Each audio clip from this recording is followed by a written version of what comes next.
Hi everyone.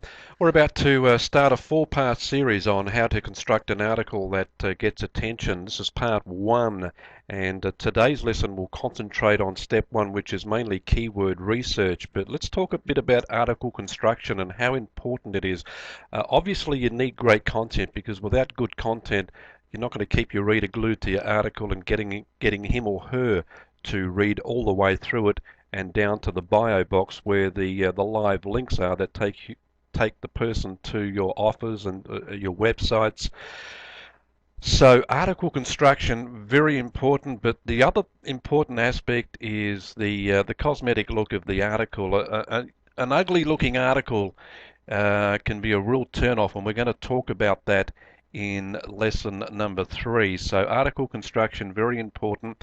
The other big factor with article marketing is article frequency. I have a lot of people say to me, look, I wrote an article, didn't even get ranked, not doing any good. It's done no good. This stuff doesn't work. Well, how many articles did you write is the response, and usually you get one. Well, one won't cut it, and that's why article frequency is such an important aspect of article marketing. The more articles you write, the better chance you give yourself of success, because let's face it, 20 to 30% of your articles are going to be successful or mildly successful. 70 to 80% of them will fail as a money earning prospect. So that's the reason why you need to get articles there or out there on a regular basis. If you've got a niche that you concentrate in, one a day, write an article a day. At the end of the year, you'll have 365 articles. Let's say 20% of those articles are successful and earning you money.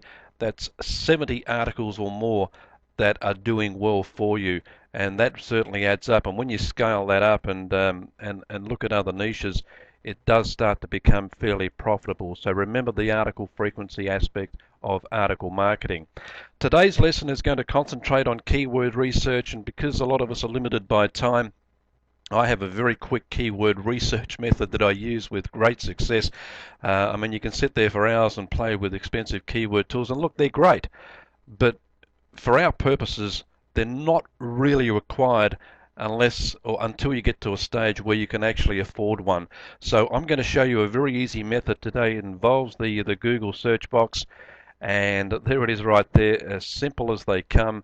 And the keyword that we're going to target today is feng shui, and I want to show you how I'm going to take a popular keyword like feng shui and narrow it down to a long tail phrase that gives us a chance of ranking on page one of Google with. So as I type feng shui into the box, you'll notice that Google is giving me some suggestions with that drop down menu, and that's very handy indeed. And what I suggest you do is that you write these down as they're suggested. Bedroom tips, colors, all the way down to bed placement. They are very important because you will revisit those later and do further analysis on those particular keywords. Another trick you can try, once you've typed in feng shui, type in each letter of the alphabet. So you'll type in A, and Google again will give you another 10 suggestions, from apartment and mirrors down to Animal Crossing. Type in B, same thing, bedroom, bagua, bed placement, Best Buy. Type in C, you get colors, cures, cubicle, clutter, consultant, all the way down to Z. Zen Garden, Zodiac, Zen, Zone.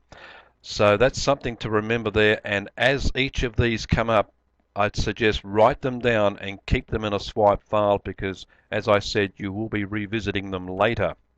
Now let's have a look at feng shui as a keyword and its popularity, and I can assure you that it's probably going to have plenty of searches, and it does. And as we have a look, just over 5 million, which is pretty competitive.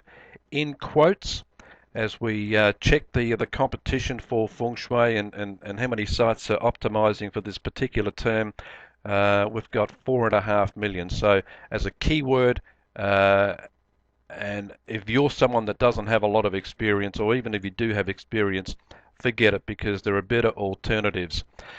Now let's head back and start to type in feng shui, and there was one that really took my my fancy, and it was bedroom.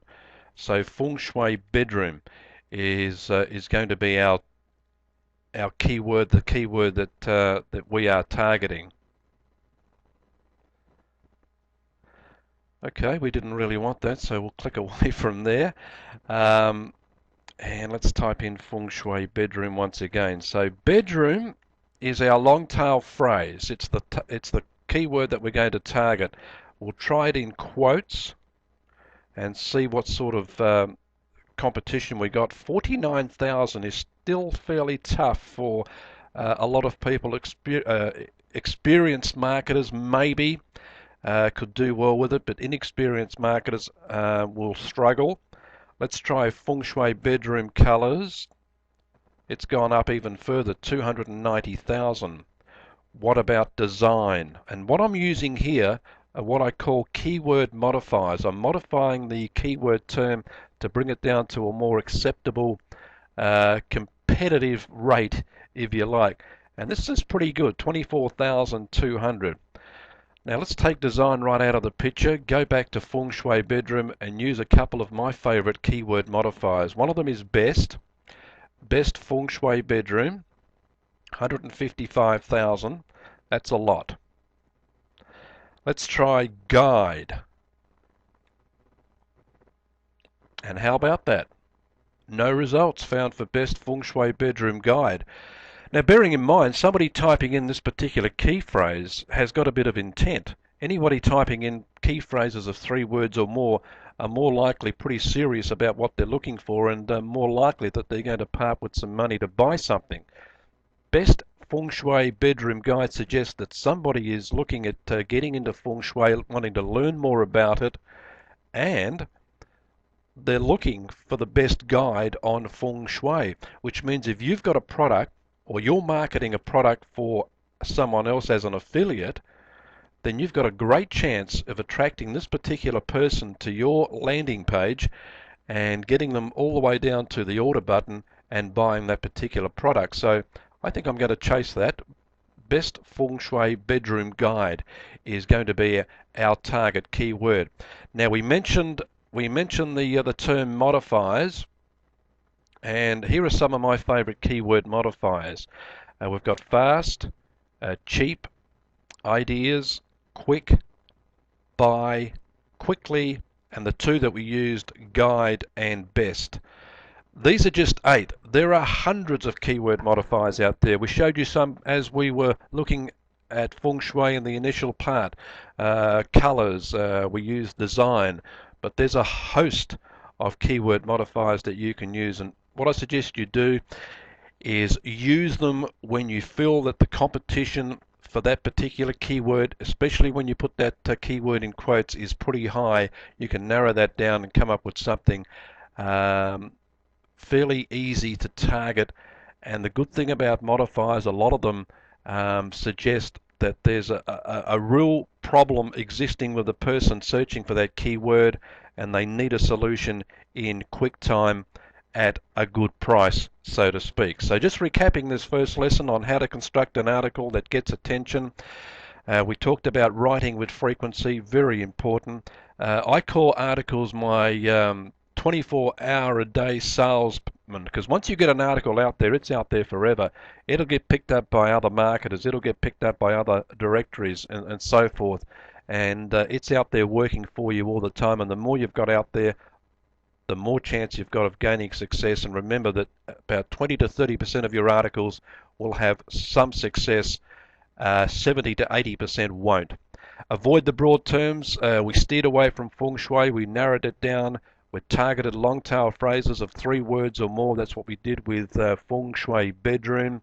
Long tail phrases get more targeted traffic. That makes good sense, doesn't it? Because someone typing in a long tail phrase is certainly a targeted searcher looking for a specific solution to a specific problem. Long tail phrases are easier to rank for. That's because they haven't got as much competition and there's not as many results for them. And don't let that worry you, because what you're after as an internet marketer are targeted searches, and use keyword modifiers when you can, if you need to, because they can certainly cut down the competition factor with your keywords. So that is it in a nutshell. Lesson 1: how to construct an article that gets attention. The keyword research part, vital. It's like a relay race. It's the lead-off runner. You need to get that pretty well spot on to give yourself any chance. In lesson 2, we're going to be targeting the window to our articles. That's the article title. Very important aspect. It's what catches the initial attention of somebody searching for a solution.